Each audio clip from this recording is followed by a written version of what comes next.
एक साहूकार था, नाम था नेमीचंद। उसकी पत्नी का नाम शीतल था।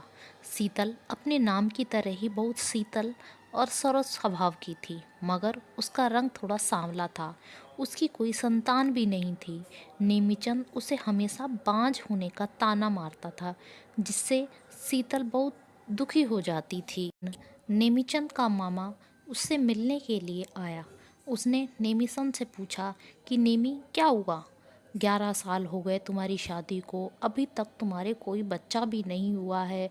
मुझे तो लगता है कि तुम्हारी पत्नी अब तुम्हें संतान नहीं दे सकती, इसलिए तुम्हें दूसरी शादी कर लेनी चाहिए। नेमीचंद तो पहले ही दूसरी शादी के लिए तैयार था। उसने यह बात मान ली और अपने मामा से पूछा, मगर मामा जी, मुझसे अब कौन सी लड़की शादी करेगी, क्योंकि मेरी उम्र भी काफ़ी हो गई है। नेमी के मामा ने कहा कि तू चिंता मत कर, लड़की तेरे लिए मैं ढूंढ लूँगा और तेरी शादी तो मैं ही करवाऊँगा।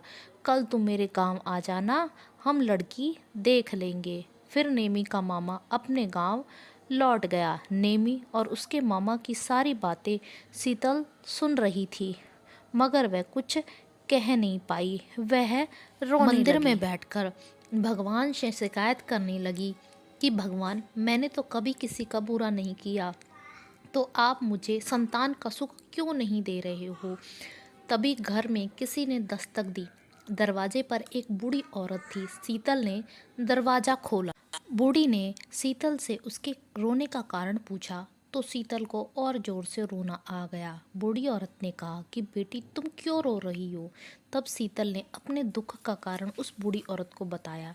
बूढ़ी औरत ने कहा कि बेटी, तू भगवान पर भरोसा रख, भगवान जल्द ही तेरी झोली भरेंगे। शीतल बूढ़ी औरत के लिए अंदर से कुछ खाने के लिए लेने गई, तब तक बूढ़ी औरत गायब हो गई थी। शीतल जब वापस दरवाजे पर आई तो वह बूढ़ी औरत नहीं थी, वह अंदर चली गई। दूसरे दिन सुबह नेमी जल्दी से तैयार हुआ और अपने मामा के गांव की ओर चल दिया। जल्द ही वह अपने मामा के गांव पहुंच गया।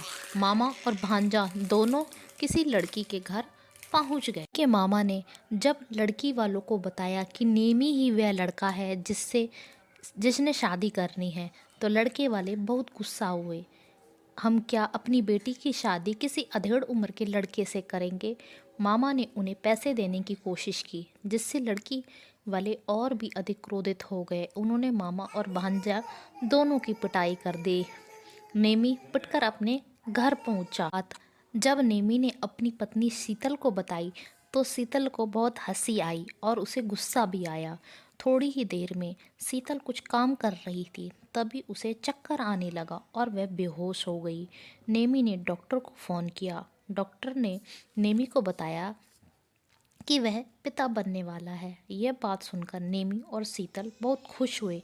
नेमी ने शीतल और भगवान से माफ़ी मांगी और भगवान का शुक्र अदा किया कि भगवान, आपने जो किया अच्छा किया।